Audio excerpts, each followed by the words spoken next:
जब आप एलजी की बात करते हैं तो यहाँ ध्यान देंगे कि elegy in Greek and Roman times, जब ग्रीक और रोमन टाइम की बात करते हैं तो elegy denoted any poem written in elegiac metre.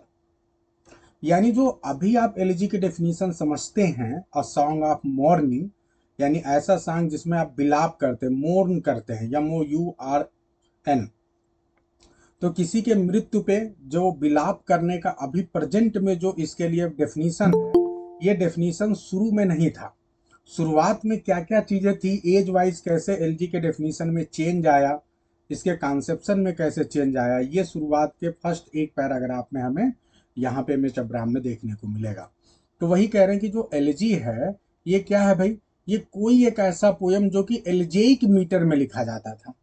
अब ये एल्जेइक मीटर क्या होता है, तो एल्जेइक मीटर क्या होता है, पोइट्री की जब कोई स्टैंजा हो वो क्या हो, हेक्सामीटर और पेंटामीटर में अल्टरनेट हो, यानी एक लाइन हेक्सामीटर में आ जाए, फिर उसके बाद पेंटामीटर आ जाए, फिर हेक्सामीटर आ जाए, पेंटामीटर आ जाए।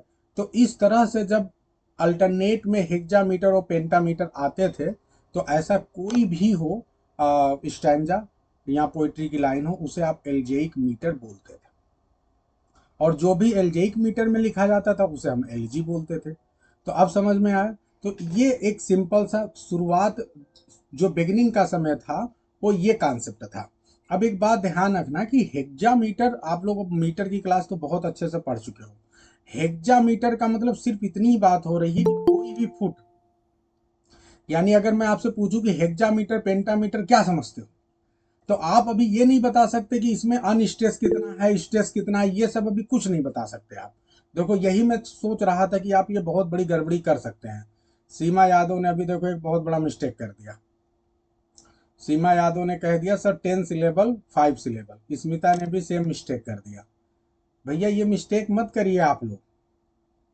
अगर मैं हेक्सामीटर बोलूं तो सिर्फ आपको इतना ही ध्यान देना है कि उसमें जो फुट होगा, सिलेबल की आप गारंटी ले ही नहीं सकते, जो फुट होगा वो तो 6 होगा, ठीक है। और अगर पेंटा की बात कर रहे हैं तो फुट कितने होंगे, 5, ठीक है। केवल आप इसकी गारंटी ले सकते हैं कि हेक्सामीटर की जब बात करेंगे तो जो टोटल फीट होंगे वो होंगे 6, और जब पेंटा की बात करेंगे तो 5 होंगे। लेकिन आप ये कैसे बता सकते हो कि कितने सिलेबल होंगे, अब एक बात समझना बहुत डीपर लेवल पे। अगर आप लोग को रूल पता हो तो आप लोग को मैंने सिलेबल के जो जो फुट हैं जितने, उनके 4 प्रकार, आप मेजर वाले 4 हैं, ठीक है, और 2 और ऐड होते हैं। मैंने क्या आप लोग को बताया था टेक्निक, जल्दी से बताइए। आई एम, जल्दी से बताइए क्या बताया था आप लोग को। आई एम ट्रू अन्ना डाकू, मैंने क्या बताया था, आई एम ट्रू अन्ना डाकू, my name is Punnu Singh. तो टोटल यदि फुट की बात किया जाए तो आपके 5 होते हैं। अब क्या है कि जो 2 फुट हैं, जैसे आपके आई एम यानी आयम्ब हो गया और ट्रोकेइक हो गया, ठीक है। फिर उसके बाद से क्या है, फिर उसके बाद क्या है, एनापिस्ट एंड डैक्टिल। तो अब एक बात समझना है कि ये जो शुरू वाले आपको 2 दिख रहे हैं कि आई एम ट्रू अन्ना डाकू, तो ये जो 2 हैं शुरू के, सिर्फ इसी में ये ऐसे फुट हैं जिनमें 2 सिलेबल आपको मिलता है। लेकिन ये जो बाद के 2 हैं इसमें 2 सिलेबल नहीं मिल रहा है, इसमें तो 3 सिलेबल मिल रहा है। तो अब बात यहाँ पे फंस गई ना। तो जब ये बताओ, जब फुट के लिए कंफर्म ही नहीं हो, आपको यहाँ 100% ये पता ही नहीं कि फुट कौन सा आया है, तो आप कैसे ये बता सकते हो कि इसमें हेक्जा है तो 12 होगा। अरे भाई अगर एनापेस्टिक हेक्जामीटर आया है, ठीक है, जो फुट होगा, मीटर क्या करता है, मीटर फुट को नापता है। तो मीटर ने नाप के बताया कि भैया ये वाला जो फुट है वो इतनी बार आया है। तो अगर आयम्ब आया है तब तो आप समझ गए कि एक आयम में 2 फुट। तो अगर पेंटा है तो 5 टू द 10 हो गया, हेक्जा है तो 6 टू द 12 हो गया। लेकिन अगर एनापेस्ट है, डैक्टिल है, तो इस कंडीशन में इनमें तो 3 सिलेबल होते हैं ना। तो जब इनमें 3 हुए तो 3 6 जा 18 हो जाएगा, पेंटा है तो 3 5 जा 15 हो जाएगा। मेरी बात समझ में आ रही कि नहीं सभी को। तो इसलिए अगर मैं केवल केवल हेक्सामीटर बोल दूं केवल केवल पेंटामीटर बोल दूं तो कभी बेवकूफी मत कर देना कि नहीं सर आयम्बिक पेंटामीटर एक रट लिया आपने, आयम्बिक पेंटामीटर 10 सिलेबल। अरे अब सिर्फ यहाँ आयम्बिक बोला ही नहीं जा रहा, सिर्फ पेंटामीटर बोल रहा हूं, तो पेंटामीटर में 10 की गारंटी आप कौन होते हो लेने वाले, उसके पहले क्या ऐड होगा यू डोंट नो। ठीक है, तो इसलिए अपने दिमाग को एकदम खुला रख के चीजों को समझना है। बताइए मैं जो बात कह रहा हूं क्या सभी को समझ में आ रहा है? आई एम ट्रू अन्ना डाकू, my name is Punnu Singh. I am clear to everyone? सभी बताएं। थोड़ा मैथमेटिक्स हो गया लेकिन जरूरी है ये जानना।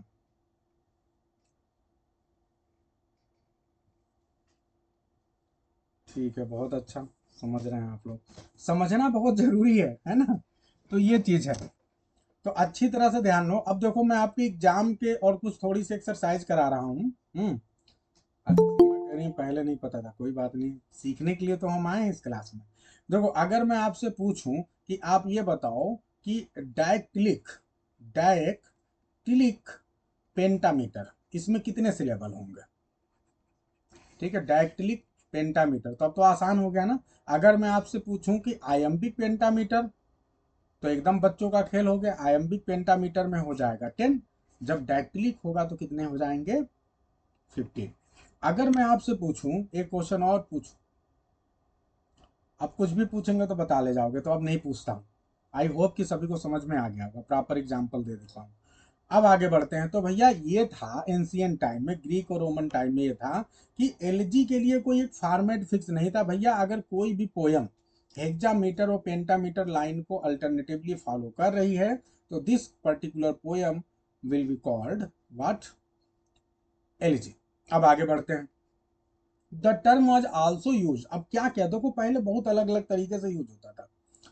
ये टर्म जो है ये आल्सो और भी यूज किया जाता था, however to refer to the subject matter of change and loss. यानी अगर चेंज और लॉस की बात हो रही है, ठीक है, तो फिर वहां भी क्या होता था, आप इसको यूज करते थे। यानी जो एलेजेइक वर्स, यानी जो हेक्सामीटर और पेंटामीटर में जो पोएम्स लिखे जाते थे वो अक्सर उनका जो थीम होता था वो चेंज एंड लॉस होता था। तो चेंज एंड लॉस, अभी मृत्यु की बात नहीं हो रही है, एकदम 100%। कोई चेंज आ रहा है, जैसे सपोज करो कि एक लवर है, बहुत प्यार करता है, ठीक है, लेकिन उसकी जो बिलवेड है वो अचानक उसने धोखा दे दिया, अब वो किसी और से प्यार करने लगी, तो क्या हो गया? यहाँ पे लॉस ऑफ लव हो गया, ठीक है, चेंज ऑफ लव हो गया, तो ये भी दुख का विषय है। तो इस तरह से पहले जो पोयम इस तरह भी लिखे जाते थे, लव पोयम, जुदाई वाले पोयम। आप लोगों ने गाना सुना होगा, हाय रब्बा जुदाई रे जुदाई। तो उस तरह के भी जो होते थे वो भी जो है एलिजेइक मीटर में लिखे जाते थे। तो ये हो गया। आगे बढ़ते हैं। In accordance with this later usage, और ये जो लेटर यूसेज है जहां पे आप चेंज और लॉस की बात कर रहे हैं, ठीक है, ये कुछ जो आपके पोएम्स हैं इंग्लिश लिटरेचर के शुरुआती दौर के पोएम, वहां पे आपको ये चीजें देखने को मिलती है। जैसे वांडरर शुरुआती दौर का पोएम है, फिर उसके बाद से सी फेरर, ये भी शुरुआती दौर का पोएम है, ठीक है। तो ये सारे पोएम में यही थीम आपको देखने को मिलता है, चेंज एंड लॉस। और देखते हैं, and other poems in old English, ये सब ओल्ड इंग्लिश के पोएम हैं। On the transience of all worldly thing, इनके थीम क्या थे? Transience of all worldly thing. Transience का मतलब इनस्टेबिलिटी, किसी चीज की फिक्सिटी नहीं है, सब इनस्टेबल है। तो वही है कि instability of all worldly things are now called elegies, ठीक है। तो ये जो थीम था उस समय ओल्ड इंग्लिश लिटरेचर में, टेम्परेरीनेस की बात करते हैं आप, इनस्टेबिलिटी की बात करते हैं आप, ट्रांजिएंट नेचर की बात करते हैं, ठीक है। तो ये ओल्ड नेचर, ओल्ड जो इंग्लिश है उस इस थीम पे जो है उस समय पोएम भी लिखे गए थे। आगे बढ़ते हैं। इन यूरोप एंड इंग्लैंड, अगर यूरोप और इंग्लैंड की बात करें तो द वर्ड, ये जो वर्ड है elegy, continue to have a variable application, वहां पे बहुत ढेर सारे वेरिएबल एप्लीकेशन में यूज हो रहे थे थ्रू द रेनेसा, रेनेसा के समय से ही। यानी फिक्स कोई यूज नहीं था। जॉन डन, अब हम फिर इंग्लिश, चूंकि हमारा मेन पर्पज इंग्लिश लिटरेचर है तो हम इंग्लिश में देखते हैं कि क्या क्या हो रहा है। तो ओल्ड इंग्लिश वाले आपने देख लिया कि वांडरर, सी फेरर, इस यहाँ पे transience of all world thing जो है कॉन्सेप्ट यही था, चेंज एंड लॉस था, ये थीम था। अब आगे बढ़ते हैं। जॉन डन साहब, जो कि आप सभी को पता है, इन्होंने ढेर सारे एलजीज लिखे हैं। इन्होंने होली पोएम्स लिखे हैं, बहुत ही फेमस है, आप सभी को पता होगा होली पोएम्स, मैंने बताया था। होली सोनेट्स, 19 होली सोनेट्स इन्होंने लिखा है। ये बार बार आपके एग्जाम में आता है। रिलीजियस नेचर पे सोनेट्स इन्होंने लिखे हैं। इनके पहले जो सोनेट्स रिलीजियस नेचर पे नहीं लिखे गए थे, सारे लव पे लिखे गए थे। तो ये इनका अपने आप में एक इन्वेंशन था। इन्होंने अच्छा काम किया था, डिस्कवरी। फिर उसके बाद से जानडन साहब ने एलिजीज भी खूब लिखे थे। तो जो इनके एलिजीज थे, ये लेट 16th सेंचुरी में लिखे गए थे एंड अर्ली 17th सेंचुरी में। तो ये क्या थे, ये सारे लव पोएम्स थे। देख लो, ये एलिजी क्या थे, लव पोएम्स थे। तो आपको याद रखना कि क्या एलिजी लव पोएम हो सकता था? यस, हो सकता है। ये सारे लव पोयम थे, although they relate to the sense of elegy as a lament. लेकिन यद्यपि उसमें जो एलिजी का सेंस था वो लैमेंट के सेंस में था, बिलाप के सेंस में था। In that many of them emphasize mutability and loss. Mutability का मतलब होता है चेंज। और ज्यादातर वो जो पोयम थे, जो लव पोयम थे, हालांकि वो लव पोयम थे, लेकिन उसके बावजूद भी उसमें जो राइटर बात करता है वो चेंज एंड लॉस की बात करता है। ठीक है, तो चेंज एंड लॉस आप कह सकते हो कि शुरुआत से ही कहीं ना कहीं एक थीम के रूप में आपको एलजी का दिख रहा है। ठीक है, ये चीज। आगे बढ़ते हैं। ये 17th सेंचुरी में हमने देखा जानडन साहब को। अब और आगे बढ़ते हैं। सॉरी, 16th सेंचुरी के एंड में देखा था, 17th सेंचुरी के बिगिनिंग में। अब 17th सेंचुरी का पूरा ईयर बचा हुआ है, पूरा 100 साल बचा। देखते हैं और इसमें क्या हो रहा है। तो in the 17th century the term elegy, 17th century में जो एलजी का टर्म है, इसको पूरी तरह से बिगैन टू बी लिमिटेड। ये अब पूरी तरह से शुरुआत हो गया, एक अभियान शुरू हो गया कि अब इसको लिमिट करना है। और अब इसका यूज क्या हो गया, to its most common present use. जो आज का जो यूज है एलजी के लिए, जो आज डेफिनेशन एलजी की, वो 17th सेंचुरी में जाके फिक्स हुआ था। उसके पहले इसको बहुत ढेर सारे वेरिएबल सेंस में यूज कर रहे थे, लेकिन 17th सेंचुरी आते आते ये अपनी डेफिनेशन को, एक फिक्स डेफिनेशन को पा गया। और उस समय अब फिक्स डेफिनेशन क्या हुई, यही आपके एग्जाम का प्रश्न हो सकता है। और यही एलजी का डेफिनेशन है। तो एलजी की डेफिनेशन क्या है भाई? अ फॉर्मल एंड सस्टेन्ड लैमेंट, एक ऐसा लैमेंट जो कि फॉर्मल हो। ठीक है, बहुत ही अच्छे तरीके से आपको रोना है। ये नहीं कि चिल्ला रहे हो जानवरों की तरह, किसी की डेथ हो गई तो है अजीब तरह से शब्द यूज करो, नहीं, बहुत ही फॉर्मल रहना है। और ये लैमेंट 1 मिनट का नहीं है, लैमेंट चलते रहना चाहिए। जब जब आपका दोस्त रहे, आप उसके याद में रोते रहें। तो formal and sustained lament in verse, और स्पेशली वर्स फॉर्म में लिखा जाता है, for the death of a particular person, किसी एक पर्टिकुलर विशेष व्यक्ति के मृत्यु पे। ठीक है, यूजुअली एंडिंग इन अ कांसोलेशन। और फाइनली जो है, आप देखते हैं कि ज्यादातर जो एलजीज हैं वो एक कांसोलेशन, एक निष्कर्ष के साथ, ठीक है, जिसमें एक सिंपैथी की भावना होती है। ठीक है, एक दूसरी प्रकार की फीलिंग होती है कि जो जिस देश की, जिस दोस्त की, जिस पर्सन की, जिसे हम बहुत प्यार करते हैं, जिसकी डेथ हो गई है, वो जो है पर्सन जो है, अब उसके लिए हमें बहुत ज्यादा विलाप करने की जरूरत नहीं है। वो कहीं ना कहीं एक अच्छी कंडीशन में है, बिल्कुल लिसिडस की तरह है। जैसे आप लोगों ने देखा होगा कि क्या होता है जब किसी की मृत्यु हो जाती है, तो लोग जाते हैं और क्या कहते हैं, या किसी की मृत्यु के बारे में पता चलता है, तो हम लोग क्या बोलते हैं? तो हम ये बोलते हैं कि रेस्ट इन पीस। जो उसकी सोल है क्या हो, वो रेस्ट इन पीस करे, यानी वो शांति से जिए, शांति से रहे, उसकी आत्मा शांत रहे। कुछ लोग कहते हैं कि हेवन में चली जाए उसकी आत्मा। ठीक है, तो ऐसे बहुत बहुत सी चीजें हम बोलते हैं उस आत्मा के लिए। और हम ये बोलते हैं कि ये इतने अच्छे आदमी थे कि ठीक है, चाहे अब इनकी मृत्यु हो गई, लेकिन ये मृत्यु के बाद भी जहां भी होंगे, ईश्वर के पास होंगे, बहुत अच्छे से होंगे। अक्सर लोग इस तरह की बात करते हैं, या कहते हैं कि ये बहुत अच्छे व्यक्ति थे, इसलिए ईश्वर को अब इनकी जरूरत थी, इसलिए ईश्वर ने इनको बुला लिया है। तो इस तरह तरह के कांसोलेशन से लोग, जो मृत्यु व्यक्ति है, उसकी अपने अपने अपने आप को शांत करते हैं, मृत्यु व्यक्ति के बारे में सोचकर। ठीक है, तो ये चीज है भाई। तो कांसोलेशन अक्सर आपको जो है, जो भी होगा आपका एलजी, उसके एंड में आपको मिलेगा। ठीक है, और ये डेफिनेशन बहुत ही शानदार डेफिनेशन है, जिसे आप सभी को याद कर लेना है। यही एलजी की एक फॉर्मल डेफिनेशन है, a formal and sustained lament in verse form. ठीक है, for the death of a particular person, usually ending in consolation. I hope I am very clear, सभी को क्लियर है भाई? एलजी की डेफिनेशन कोई डाउट तो नहीं है अब? चलिए आगे बढ़ते हैं।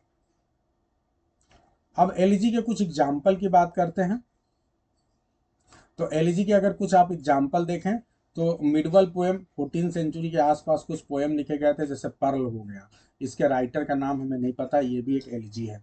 तो ये सब भी याद रखना है आप लोग, इनके नाम बहुत 90% बच्चे नहीं बता पाएंगे। अगर एग्जाम में आ जाए कि ये बताओ इनमें से कौन सा एलजी नहीं है, पर्ल आया तो बच्चा कहेगा पर्ल क्या है, बेवकूफ बना रहा है, काटो इसी को, यही एलजी नहीं, जबकि एलजी है। इसके पहले आपने सी फेरर देखा, ठीक है, वो भी एलजी था। इसके पहले आपने वांडरर देखा, वो भी एलजी था। तो ये याद रखो, ये बहुत पुराने एलजी के अच्छे एग्जाम्पल हैं। चासर का जो बुक ऑफ डचेज है, ये भी एक एलजी है, ठीक है। और ये एलजी जो है ये ड्रीम अलीगरी के रूप में है। ड्रीम अलीगरी आप ऑलरेडी आप लोग को पढ़ा दिया गया है कि जिसमें राइटर को ड्रीम में ही जो है वो सारी चीजों को सोचता है, देखता है। बिल्कुल सिंपल सी बात है कि जो शुरुआत की एलजीज हैं, एलजी की शुरुआत ही ग्रीक एंड रोमन लैंग्वेज से हुई है ना सीमा यादव, तो इसमें तो कोई डाउट ही नहीं है। पहली लाइन आपने पढ़ा, और जो एलजीज हैं शुरुआत में उसे ऐसा माना गया कि ये जो है एलजेइक मीटर में जो भी लिख दिया जाएगा वो एलजी है। फिर बाद में ये हुआ कि भाई नहीं, लॉस और चेंज आना चाहिए, ठीक है। तो इस तरह चलता रहा, अलग अलग बात है। अल्फ्रेड लॉर्ड टेनिसन साहब हैं, और इनका है इन मेमोरियम, बहुत ही फेमस है, आप सभी को पता है। On the death of Arthur Hallam, ये इनके एक मित्र भी कह लो, कॉलेज के फ्रेंड थे, और साथ ही साथ इनके बहनोई थे, याद रखना है आप।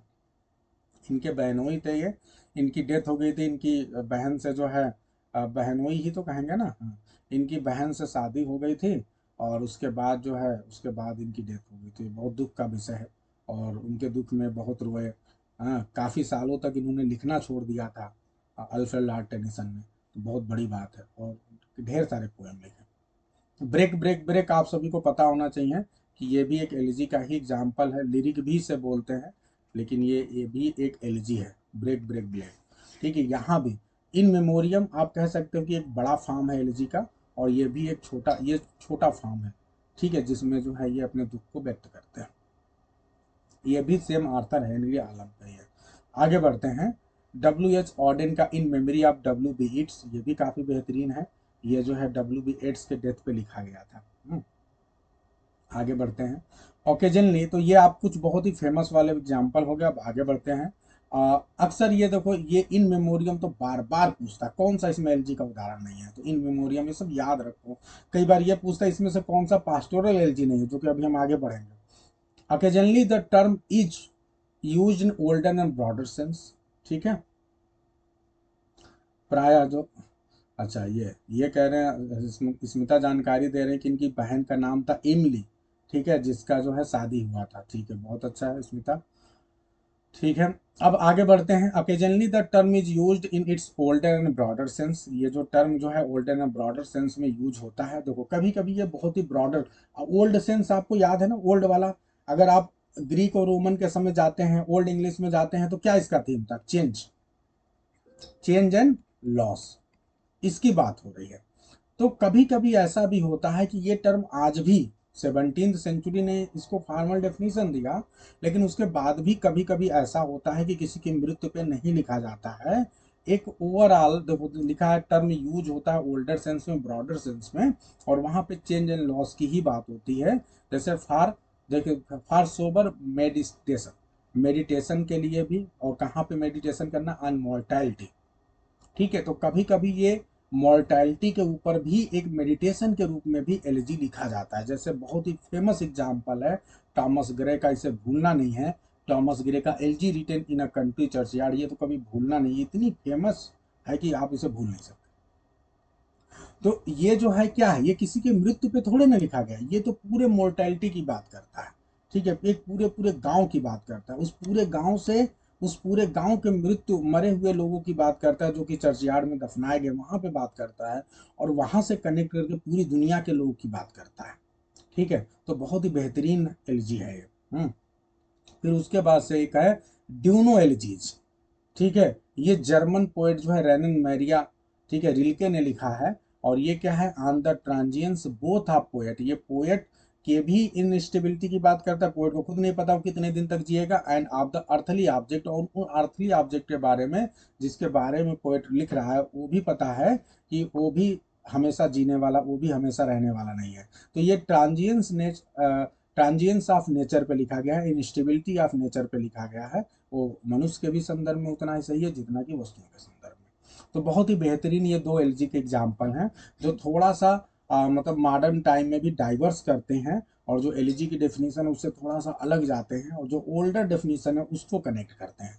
तो याद रखेंगे आप लोग इन दोनों का नाम, ये भी अच्छा है। अब आगे बढ़ते हैं। ये तीन चार ये बार बार आपके एग्जाम में, जैसे डर्ज एक बार आ चुका है, एक बार थिनडी आ चुका है आपके एग्जाम में, मोनडी भी आ चुका है, ये सब आ चुके हैं, हर बार आपके एग्जाम में अलग अलग आ चुके हैं। तो भैया ये जान लिए हैं क्या सब? पहली बात, डर्ज क्या है? तो डर्ज आप लोग को बता दूं कि ये एक तरह से पोइटिक एक्सप्रेशन है, पोइटिक एक्सप्रेशन है। और यहाँ क्या है, of grief on the occasion of particular, ठीक है, पर्सन डेथ। यानी जब कोई व्यक्ति की मृत्यु हो जाती है तो उसके उस अकेजन पे जो व्यक्ति अपने ग्रीफ को प्रकट करता है, तो ये तो एलजी भी है। तो बेसिक अंतर क्या है एलजी से? तो वही ये देखो बहुत बढ़िया से बताया, differs from the elegy. LG से कैसे डिफर करता है जी? इस प्रकार से डिफर करता है कि ये छोटा होता है, एलजी बड़ी रचना है, लेकिन डर्ज क्या है, एक छोटी सी रचना होती है, थोड़ी सी कम फॉर्मल होती है, उतने बेहतरीन वर्ड्स का यूज करने पे ध्यान नहीं दिया जाता है। And usually represented as a text to be sung, और ज़्यादातर इसको इस रूप में याद किया जाता है कि इसको गाया जाता है। यानी जब किसी व्यक्ति की मृत्यु हो जाती है तो मृत्यु के अवसर पे इस तरह के गाने को गाया जाता है, लोग अपने हाथों में लेके या इसको याद किए होते हैं, और व्यक्ति को दफनाया जा रहा है या उसको आग लगाई जा रही है तो उस समय लोग गा रहे हैं। तो ये भी बेहतरीन है, इसे याद रखना। तो दर्ज का स्पेशल जो आप मतलब देखते हैं, तो ये एक तरह से एलजी का वो फॉर्म है जिसको आप गाने के रूप में यूज करते हैं, ठीक है, सॉन्ग के रूप में यूज करते हैं। दुखी हैं, रो रहे हैं, और आप गा भी रहे हैं। ठीक है। एलजी और जो है थोड़ा शॉर्ट भी है, छोटा पोयम होता है और लेस फॉर्मल होता है। आप लोगों ने एक गाना सुना होगा, मुकद्दर का सिकंदर मूवी है जिसमें अमिताभ बच्चन है, जब अमिताभ बच्चन की डेथ हो जाती है तो वही जो गाना है, ओ मुकद्दर का सिकंदर कहलाएगा, हाँ, हंसते हुए आया है, नहीं रोते हुए आए हैं सब, हंसते हुए जो जाएगा। हालांकि वो डर्ज का बेहतरीन एग्जाम्पल नहीं है, लेकिन उस समय भी जब उसकी मृत्यु हो रही है तो वो गाना बजता है, और बहुत ज़्यादा हमें जो है मिसमराइज करने की कोशिश करता है। ठीक है, तो ये गाने जो है काफ़ी इम्पैक्टफुल होते हैं जो डर्ज वाले होते हैं, और आपको बहुत ज़्यादा रोने पे, जीवन के सच्चाई को समझने पे मजबूर कर देते हैं। आगे बढ़ते हैं। अब डर्ज के कुछ एग्जाम्पल आप ध्यान रखो, जैसे शेक्सपियर का बहुत ही फेमस एग्जाम्पल है फुल फैदम फाइव दाई फादर लाइज। आपके एग्जाम में ये भी आ चुका है, मैं बार बार कहता हूँ इतना बेहतरीन तरीके से आ चुका है ये। तो ये जो है बहुत अच्छा, स्मिता भी इंफॉर्मेशन दे रहे हैं कि ये एरियल, एरियल ने गाया है। कौन सा प्ले है आप सभी को पता होना चाहिए कि ये इस प्ले का नाम है द टेम्पेस्ट। तो ये द टेम्पेस्ट में गाया गया है। और आप सभी को पता है कि जब जहाज जो शुरुआत में जिस शिप से आ रहे हैं, फर्डिनेंड और उसके फादर, जो प्रिंस फर्डिनेंड है उसके फादर हैं, ये लोग आ रहे हैं, और अचानक जो है आपके प्रास्पेरो साहब जो हैं उस जहाज को डुबा देते हैं, उसका सिपरेक करा देते हैं, और उसके बाद ये सब बिछड़ जाते हैं। जो इनके फादर और इनके जो और साथ में लोग हैं वो अलग हो जाते हैं, हमारा फर्डिनेंड एकदम अलग हो जाता है। और फर्डिनेंड को जो है, जो एरियल है, एक बैकग्राउंड में सॉन्ग गाता है फुल फैदम फाइव दाई फादर लाइज, और इस सॉन्ग के द्वारा ये कन्विंस करने की कोशिश करता है कि तुम्हारे पिताजी की डेथ हो चुकी है। ठीक है, और डेथ पे जो है ये सॉन्ग है। ठीक है, तो बहुत ही बेहतरीन ये सॉन्ग है, शेक्सपियर की रचना है, और बहुत अच्छा लगता है जब आप इसको ड्रामेटाइज फॉर्म में देखते हैं। तो टेम्पेस्ट पे ये आपके एग्जाम का क्वेश्चन हो सकता है कि ये लाइन कहाँ पे आया, full fathom five the father lies, या किसने इसे गाया है। तो आप लोग को याद रखना है। लेट रोमांस भी है, ठीक है, बिल्कुल सही है। तो याद रखेंगे इतनी बातें। टेम्पेस्ट क्या है, लेट रोमांस है। यहाँ तक कि शेक्सपियर का सबसे अंतिम प्ले भी टेम्पेस्ट को बोला जाता है। ठीक है, और इसके अलावा जो है टेम्पेस्ट एकमात्र ऐसा प्ले है जो थ्री यूनिटीज को फॉलो करता है। टेम्पेस्ट के संदर्भ में बहुत सी बातें सही है। ठीक है, टेम्पेस्ट शेक्सपियर का मोस्ट ओरिजिनल प्ले भी कहा जाता है। ठीक है, तो बहुत ही शानदार प्ले है। आगे बढ़ते हैं। विलियम कोलिंस साहब जो हैं, इन्होंने अस्वान सॉन्ग फ्रॉम शेक्सपियर सिम्बेलाइन, इन्होंने भी एक पोयम लिखा है जो कि दर्ज की कैटेगरी में आता है। ठीक है, बिल्कुल कॉमनवेल्थ का कॉन्सेप्ट भी आया है, याद रखेंगे आप लोग। तो ये दर्ज हो गया। गया। अब हम आते हैं, बात करते हैं थ्रेनडी की। अब ये थ्रेनडी क्या है भाई, देख लो। थ्रेनडी क्या है, is now use mainly, threnody का हम यूज करते हैं mainly as an equivalent for dirge. यानी थ्रेनडी के बारे में ज्यादा मत सोचो, ये कहना ज्यादा सोचने की जरूरत नहीं, ये इक्विवेलेंट है, यानी जो डर्ज है वही थ्रेनडी है, तो इसलिए इस पे हम भी ज्यादा नहीं सोच रहे हैं। आगे बढ़ते हैं, अब आते हैं मोनिटी। ये टर्म बड़ा इंपॉर्टेंट है, हालांकि ये भी कोई बहुत मायने नहीं रखता, लेकिन आता है बार बार तो इसलिए जानना है।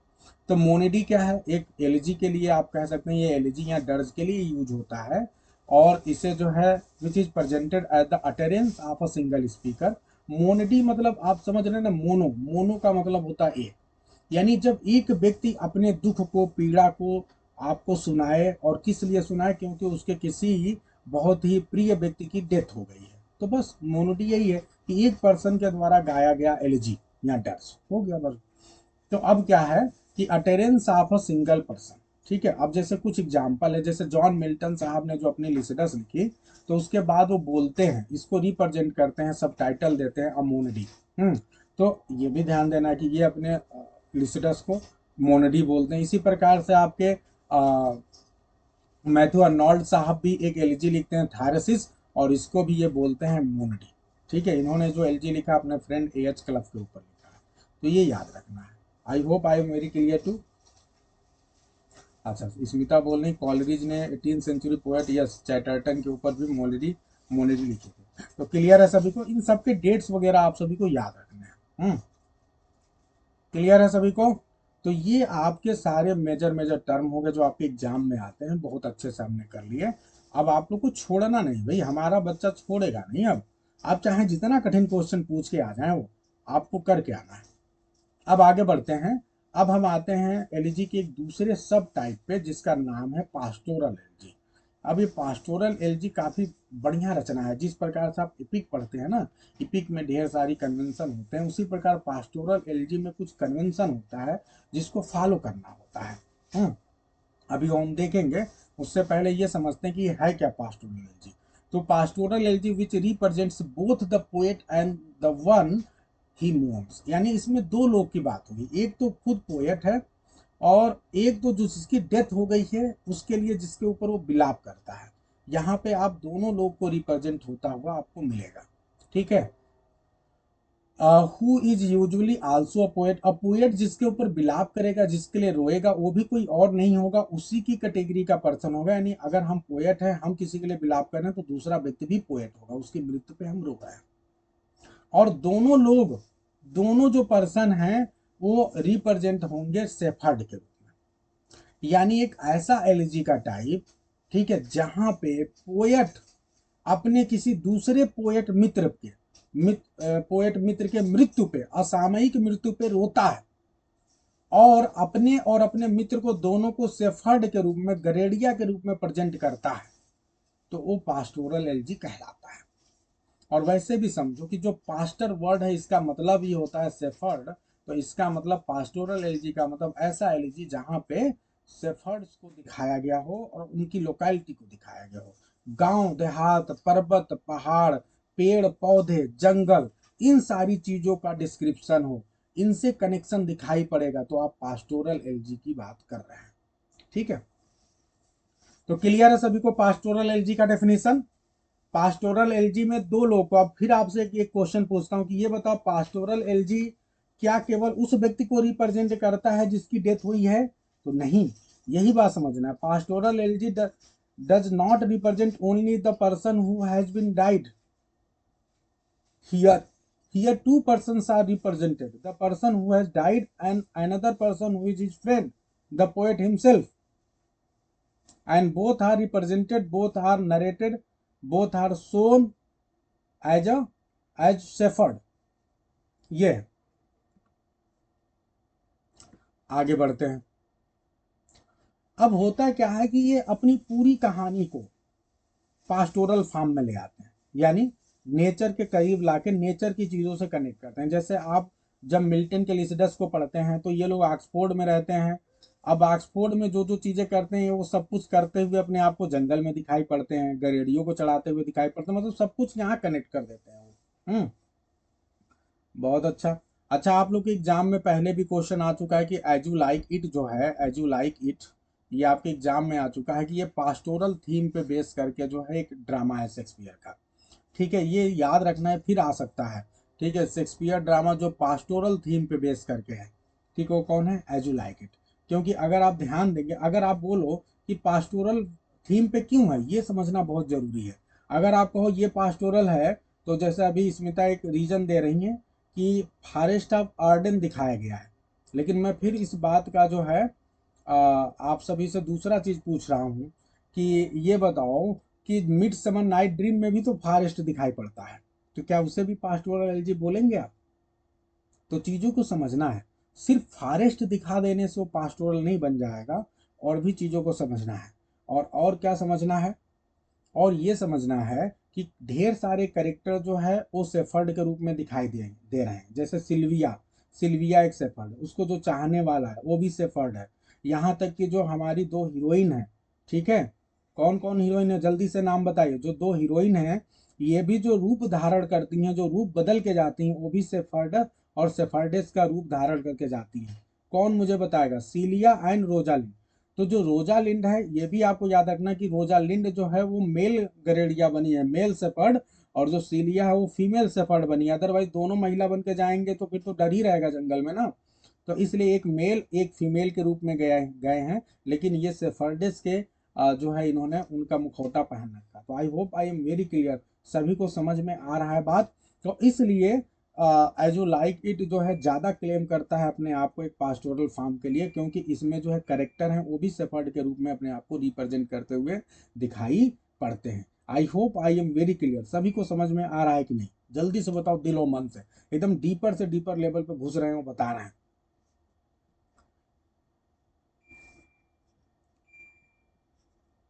अब आगे बढ़ते हैं। द पोइटिक फार्म, जो पोइटिक फार्म है, this poetic form was originated by Latin word for shepherd, ये तो हो गया। This poetic form was originated by the Sicilian Greek poet Theocritus, ये काफी इंपॉर्टेंट है। ये जो लैटिन फार्म है, ये जो है सिसेलियन ग्रीक पोएट है थियोक्राइटस, ठीक है, वहां से ओरिजिन हुआ। ये भी काफी इंपॉर्टेंट है आप सभी के लिए कि अगर पास्टोरल फार्म की हम बात करें, तो पास्टोरल फार्म जो है कौन सा ऐसा ग्रीक पोएट है, ग्रीक राइटर है, जिससे इसका ओरिजिनेशन माना जाता है। काफी इंपॉर्टेंट पॉइंट है, रट लो इसे। हैं, थियोक्रिटस, थियोक्राइटस। और फिर उसके बाद ये आगे बढ़ा थियोक्राइटस से, और ये वर्जिल तक आया। वर्जिल बहुत अच्छे लिखते हैं पास्टोरल फार्म में। फिर उसके बाद ये यूरोपियन कंट्री में आया, ठीक है, ड्यूरिंग द रेनेसा, और सबसे लास्ट में इंग्लिश पोइट्री में आया। तो अगर आप इसका एक्सपेंशन देखें तो ये कहाँ से शुरू हुआ है? ग्रीक पोएट्स ने सबसे पहले शुरू किया, ग्रीक पोएट थियोक्राइटस, यानी ग्रीक से चलते हुए, ग्रीस से चलते हुए रोम आया है, रोम से यूरोप आया है, और यूरोप से फिर आया इंग्लैंड। तो इंग्लैंड में चौथे नंबर पे आया भाई। आगे बढ़ते हैं, और लगभग 19 सेंचुरी में बहुत ज़्यादा फेमस हुआ। आगे बढ़ते हैं। नोटेबल इंग्लिश पास्टोरल एलजी, जो पास्टोरल एलजी जो बहुत ही फेमस वाले पास्टोरल एलजी हो, कौन कौन से हैं देख लो भाई। तो स्पेंसर का एस्ट्राफल बहुत ही शानदार है, एलिजाबेथन एज में लिखा गया है। और ये जो है on the death of sir Philip Sidney, बहुत ही फेमस है। तो अब आपके एग्जाम में ये भी क्वेश्चन कई बार आ चुका है कि बताओ इनमें से कौन सा पास्टोरल एलजी नहीं है।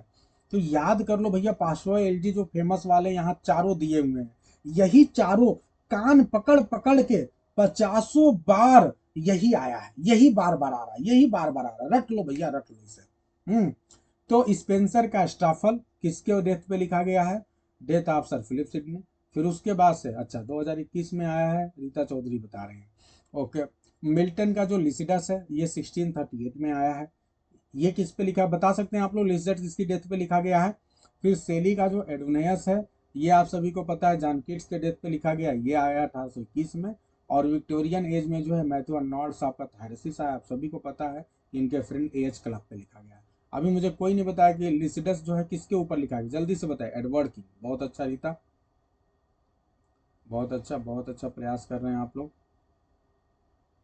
चलिए, तो ये जो चार बहुत मेजर हैं, ये आप सभी को याद रखना है। अब आगे बढ़ते हैं। द पास्टोरल एल्जिस्ट, जो पास्टोरल एल्जी लिखने वाले राइटर हैं उनको एल्जिस्ट बोलते हैं। तो ये जो पास्टोरल एल्जिस्ट हैं फ्रॉम द ग्रीक्स, ठीक है, चाहे ग्रीक के समय से लेके रेनेसा तक आ जाओ, developed as a set of elaborate convention. ये कह रहे हैं कि ये जो राइटर्स हैं ये कुछ कन्वेंशन का यूज करते हैं, कुछ तरीके यूज करते हैं, कुछ कुछ ऐसे तरीके हैं जो आपको हर पास्टोरल एलजी में देखने को मिलेगा।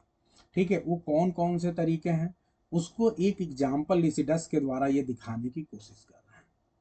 अब सबसे मेन बात ध्यान देना कि अगर पास्टोरल एलजी है तो ये आप पहले ही देख चुके हैं कि in addition to the fictional representation of both mourner and subject as the shepherd, यानी एक तो चीज कॉमन है ही, ये बेसिक चीज है। अगर पास्टोरल एलजी है तो सिंपल सी बात है, कोई भी पास्टोरल एलजी होगा तो जो मोर्न करने वाला है, जो पोएट है, जो विलाप करने वाला है, वो तो सेफर्ड है ही। और प्लस जो सब्जेक्ट है, सब्जेक्ट का मतलब जिसकी मृत्यु हो गई है, जिसके ऊपर विलाप कर रहा है, ठीक है, वो भी सेफर्ड है। तो यही बात है ना, सब्जेक्ट का मतलब कुछ और मत समझ लेना। सब्जेक्ट का मतलब whose death has been is being mourned, जिसकी डेथ को मोर्न किया जा रहा है, और मोर्नर मतलब जो मोर्न कर रहा है। तो ये दोनों सेफर्ड के रूप में तो रिप्रेजेंट करते ही हैं। ठीक है, और इसके अलावा जो है आपको और भी जो कन्वेंशनल फीचर दिखाई पड़ते हैं वो कौन कौन से हैं, जल्दी जल्दी से इसको रीड कर लेते हैं। चलिए, तो अब सबसे पहला कन्वेंशनल फीचर देखते हैं, वो क्या है कि the lyric speaker begins bye invoking. सबसे जैसे आप देखते हैं ना इपिक होता है, तो इपिक में भी इन्वोक किया जाता है, तो यहाँ भी आपको इन्वोकेशन मिलता है। तो ये भी एकदम बिल्कुल इपिक की स्टाइल में, मुझे बड़ा इपिक को जैसा ही लगता है। इपिक की स्टाइल में इसको भी आप म्यूजिक को इन्वोक करते हैं यहाँ पे जो राइटर हैं। और and goes on to make frequent references to other figures from classical mythology, और क्लासिकल मैथोलॉजी से ढेर सारे अलग अलग फिगर्स को भी यूज किया जाता है। तो ये आपको बहुत ज़्यादा जो है बिल्कुल एपिक की स्टाइल में आपको बहुत ढेर सारे अलूशन दिखाई पड़ते हैं आपको पास्टोरल एलजी में। तो सबसे पहला पॉइंट आपने क्या देखा, इन्वोकेशन टू द म्यूजिक। ठीक है, और references to different classical figures of classical figures. दूसरा पॉइंट क्या है जी, all nature joins in mourning. अब एक बात बहुत इंपॉर्टेंट बात है कि ऐसा नहीं है कि जो सब्जेक्ट है यानी जो सेफर्ड है उसकी जो डेथ हुई है उसको केवल पोएट अकेले नहीं रो रहा है, इसीलिए इसे अब पोएट अकेले नहीं रो रहा है, पोएट तो रो ही रहा है, लेकिन जो पूरा नेचर है, पूरे नेचर को रोते हुए दिखाया गया। यानी ऐसा दिखाया जाएगा कि नेचर भी बहुत दुखी है, जो पेड़ हैं उन्होंने मतलब झुक गए हैं उसके दुख में, हैं, जो पत्तियां हैं वो पीली कलर की हो गई हैं दुख में, हैं, बिल्कुल Smita, leaves are shaded. Leaves को दिखाया जाएगा कि वो शेड मतलब वो गिर रहे हैं, गिर गए हैं, मतलब सब दुखी हैं, अपने अपने तरीके से। सब जितना नेचर के एक एक एलिमेंट हैं सब अपने दुख को व्यक्त कर रहे हैं। तो ये आपको दिखाई पड़ेगा। आगे बढ़ते हैं।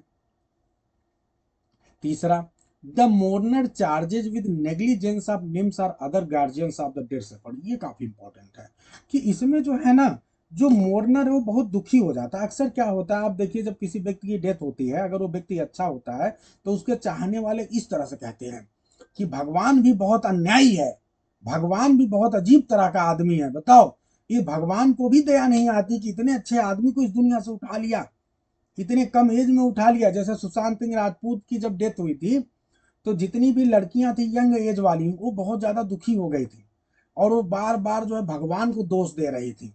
ठीक है, और कई लड़कियां तो ये तक भी कहने लगी कि काश हमको उठा लिए होते, सुशांत को ना उठाए होते। बहुत से लड़कियों ने बहुत दिनों तक खाना नहीं खाया, पानी नहीं पिया। तो भगवान को बहुत ज्यादा दोष देने लगते हैं लोग।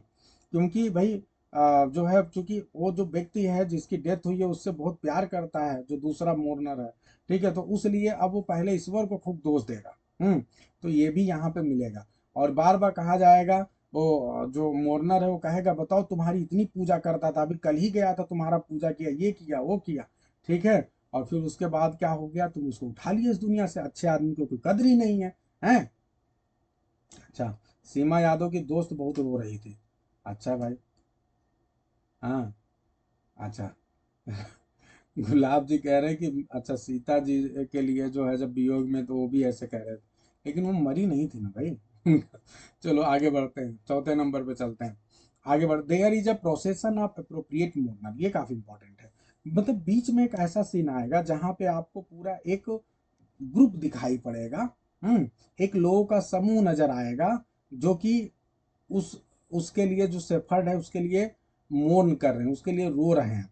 आप ऐसे कह सकते हो कि जब किसी व्यक्ति की डेथ हो जाती है तो डेथ के बाद एक मृत्यु सभा होती है ना, तो आपको एक सभा दिखाई पड़ेगा, मृत्यु सभा दिखाई पड़ेगी, जिसमें आपको ढेर सारे कई 3 4 5 6 जो इम्पोर्टेंट लोग हैं वो लोग मौन करते हुए दिखाई पड़ रहे हैं, विलाप करते हुए, उसके बारे में कुछ शब्द भी जाके बोलेंगे। तो वैसा ही आपको मिलता है यहाँ पर भी। अब आगे बढ़ते हैं, क्वेश्चन नंबर 5, कन्वेंशन नंबर 5 यहाँ देखते हैं क्या है। The poet raises questions about the justice of fate. और पोएट जो है और भी अभी आगे रुकता नहीं है, जस्टिस ऑफ फेट पे प्रश्न उठाता है कि बताओ ये कैसा भाग्य है, ये तो गलत बात है, ठीक है। फिर इसके अलावा इल्स ऑफ प्रोविडेंस, और कई बार ईश्वर के ऊपर भी आरोप लगाता है। Adverts to the corrupt condition of his own time, और यहाँ एडवर्ड का मतलब रिफर्स, और साथ ही साथ अब ध्यान दो यहाँ से अब डाइग्रेशन भी होगा। तो एक तो फेट, भगवान, ठीक है, इन सारी चीज़ों पे प्रश्न उठाता है, और सबसे बाद में वो डाइग्रेशन की ओर, जो करप्ट कंडीशन उस समय चल रही है। देखो अचानक पोएट उस समाज में जो चल रहा है बुराइयां, उस पर बात करने लगता है, ये काफी इंपॉर्टेंट है। तो इसमें ये भी करता है ये, और ये जो बुराइयों पे बात करता है,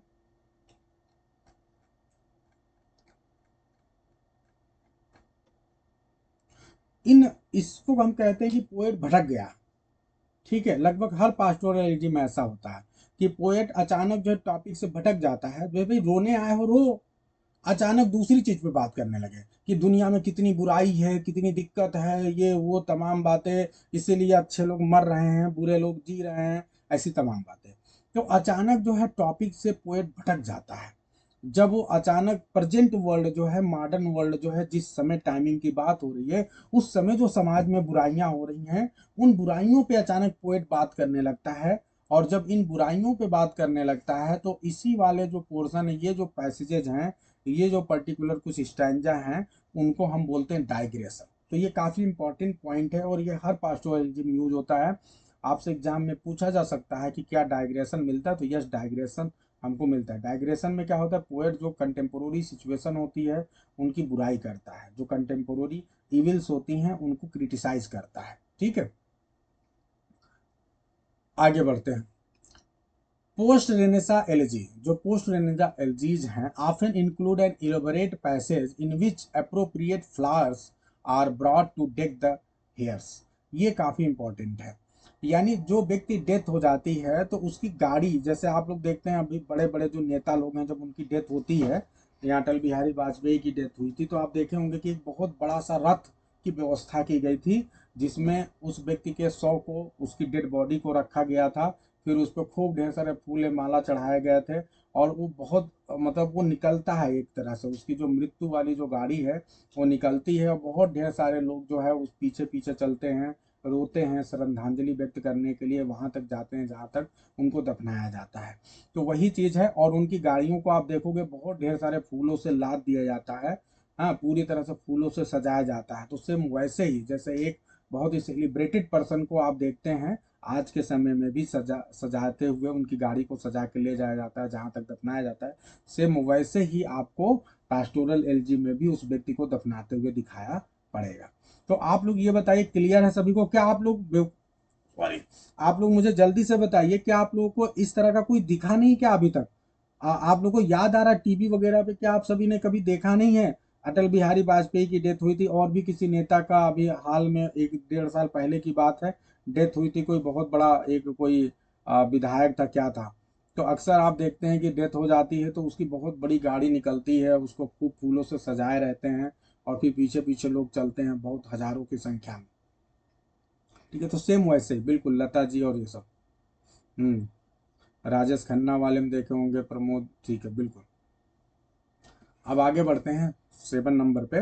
देयर इज अ क्लोजिंग कांसोलेशन, ये मैंने पहले बताया कि आपको सबसे एंड में कांसोलेशन मिलेगा। अरे वाह, राजकुमार जी कह रहे हैं मैंने राजीव गांधी जी का भी देखा था। अरे वाह राजकुमार जी।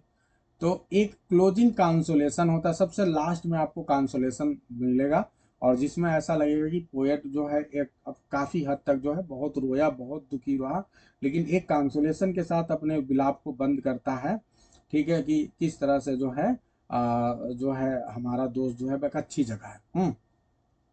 तो देखिए जो क्रिश्चियन एलिजीज होती हैं वहां पे जो लिरिक है, lyric reversal from grief and despair. वही अंत क्या होता है कि अचानक जो है, जो खूब रोना धोना चल रहा है, वहां से अचानक अंत में पैटर्न चेंज हो जाएगा, पैटर्न चेंज हो जाएगा। और क्या होगा, ग्रीफ एंड डिस्पेयर चेंज हो जाएगा जॉय एंड एश्योरेंस में। ये काफी इंपॉर्टेंट है कि पास्टोरल एलजी में एंड में क्या होता है कि ग्रीक है, जो ग्रीफ है, दुख है, दर्द है, निराशा है, ठीक है, ये चेंज हो जाता है खुशी में, एक एश्योरेंस में, एक हैप्पीनेस में, ठीक है।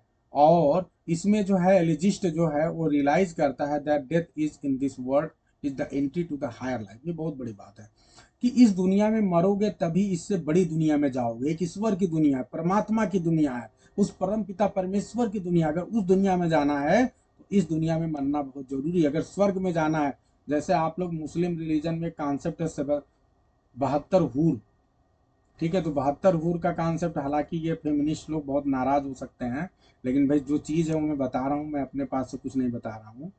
तो ऐसा कहा जाता है कि जो है मुस्लिम धर्म में जब किसी व्यक्ति की मृत्यु हो जाती है, अगर वो अच्छे काम को किया है तो वो स्वर्ग जाता है, उससे वहाँ 72 हूरें मिलती हैं। ठीक है, ऐसा कॉन्सेप्ट है।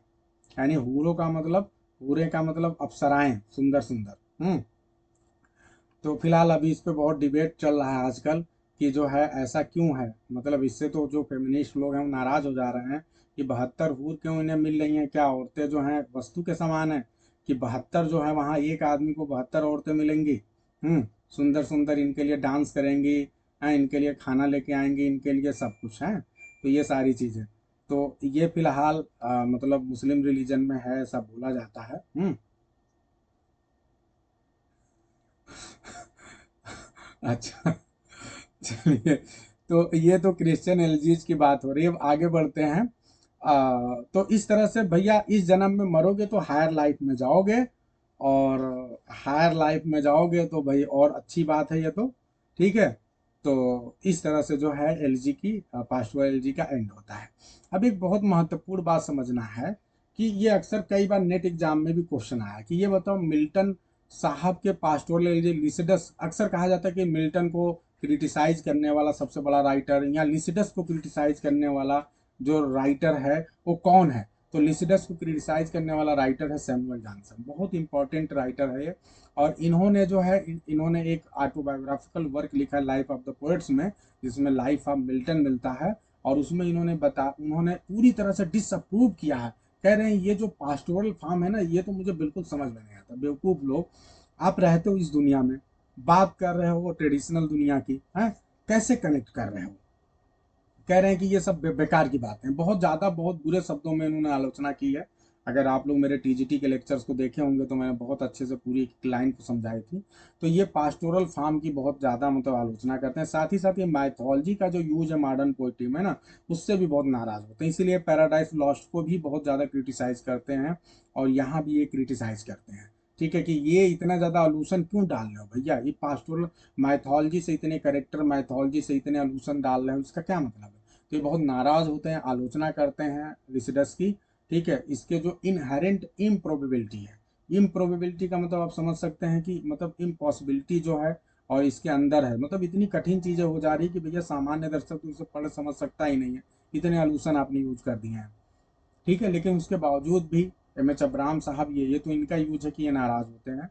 लेकिन एम एच अब्राहम जी कह रहे हैं कि but in the elegies of Milton, अगर मिल्टन के एलिजी की बात करें या दूसरे मेजर पोएट के एलिजी की बात करें, तो क्या है, the ancient ritual provide a structural frame. तो जो एंशियंट रिचुअल, जो भी चीज़ें ली गई हैं वो एक स्ट्रक्चरल फ्रेम प्रोवाइड करती हैं, which they play variation with the originality and power. तो वो बहुत बेहतरीन तरीके से प्रेजेंट भी करते हैं, तो इसलिए कोई बुराई नहीं है। अब ठीक है, सैमुअल जॉनसन साहब को नहीं अच्छा लगता है, क्या करें। आगे बढ़ते हैं।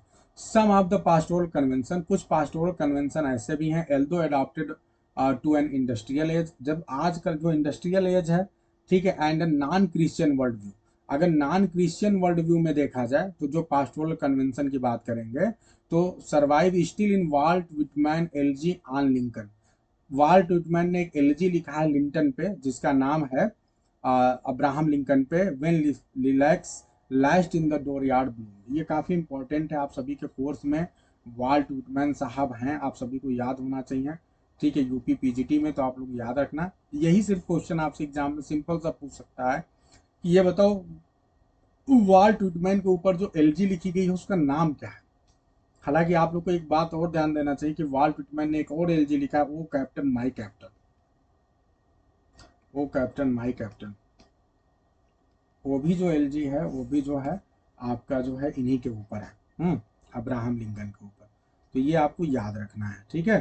तो बहुत महत्वपूर्ण महत्वपूर्ण बातें दे दिया, एलजी के ढेर सारे आपको एग्जाम्पल दे दिया, ठीक है, ताकि आप बहुत अच्छे से चीज़ों को समझो, जानो, ठीक है। लेकिन फिर ध्यान देना कि जो क्रिश्चियन एलजीज हैं, ठीक है, उनका एंड में क्या होगा कि आपको दिखाई पड़ेगा कि जो पर्सन है जिसकी डेथ हो गई हो वो बहुत इस समय रेस्ट इन पीस है, बहुत अच्छी कंडीशन में है, इंजॉय कर रहा है जहां भी है, जहां भी है उसको बहुत बड़ा पद दे दिया गया। जैसे आप देखते हैं कि जब आप जॉन कीट्स, जब आप देखते हैं यहाँ पे एडवर्ड किंग की बात करते हैं, तो ये कहते हैं एडवर्ड किंग को एक बहुत बड़ा पद दे दिया गया वहां पे, गार्जियन ऑफ द जो है स्पिरिट्स बना दिया गया है उनको वहां पे।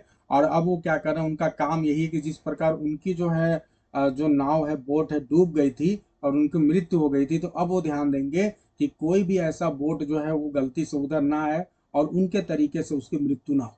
तो उनको गार्जियन स्पिरिट बना दिया गया, ठीक है। तो ये सब काफ़ी अच्छी अच्छी चीज़ें जो है आपको मिलती हैं, ठीक है।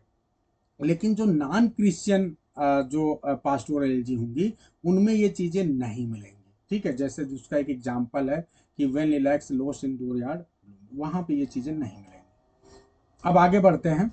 इन द लास्ट 2 डिकेट्स, अगर लास्ट 2 डिकेट्स 20th सेंचुरी की बात करें, यानी अगर आप बात करें 1890s की, 1990s की और 1980s की, यानी ये लास्ट 2 डिकेट है ना, 1980 से 1990, 1990 से 2000 तक।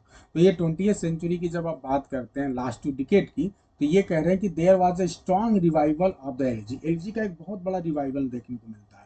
ये काफ़ी इंपॉर्टेंट प्रश्न है कि एलजी का बहुत बड़ा स्ट्रॉन्ग रिवाइवल आपको किन 2 डिकेड में देखने को मिलता है। तो 20th सेंचुरी के लास्ट 2 डिकेड है वहां देखने को मिलता है, और स्पेशली किस कंट्री में, तो अमेरिका में। और आपको वहां देखने को मिलता है कि लोग क्या कर रहे हैं, बिलाप कर रहे हैं, the devastation and death wrought by ads.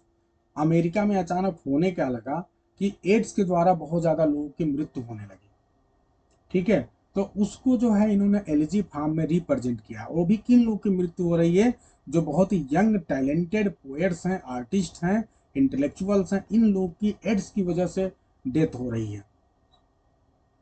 नहीं नहीं, सॉरी सॉरी, थोड़ा सा गड़बड़ हो गया। मतलब जिन लोगों की एड्स की वजह से डेथ हो रही है, वो जो है उसको, ये लोग जो राइटर्स हैं, इंटेलेक्चुअल हैं, पोएट्स हैं, आर्टिस्ट हैं, वो लोग जो है एलजी फार्म में उसको रिप्रेजेंट कर रहे हैं, ठीक है। तो ये बहुत ज़्यादा ट्रेंड में आ गया था 20th सेंचुरी के लास्ट 2 डिकेड में, ठीक है। तो जितने भी इंटेलेक्चुअल हैं, पोएट्स हैं, आर्टिस्ट खूब जम के जो है एलजीज लिख रहे हैं, किसके ऊपर, एड्स के ऊपर, जो डेथ हुई है एड्स के ऊपर, उसके ऊपर एलजी लिख रहे हैं। उसका एक बहुत बेहतरीन एग्जाम्पल है, एक बुक है जिसका नाम है poets for life. 76 poets respond to AIDS, यानी 76 पोएट्स ने मिल के एड्स पे अलग अलग एलिजीज को लिखा है, और उस एलिजीज को इस बुक में दिखाया गया है। Poets for life, 76 poets respond to AIDS. तो ये बुक इंपॉर्टेंट है क्योंकि ये अमेरिका में अचानक जो आप रिवाइवल देखते हैं एलजी को, उसको रिप्रेजेंट करता है, ठीक है, लास्ट 2 डिकेड में 20th सेंचुरी के। तो ये याद रखना है। और इस बुक को एडिट किया था माइकल क्लेन ने, ठीक है। तो बस इतना ही आज की क्लास में।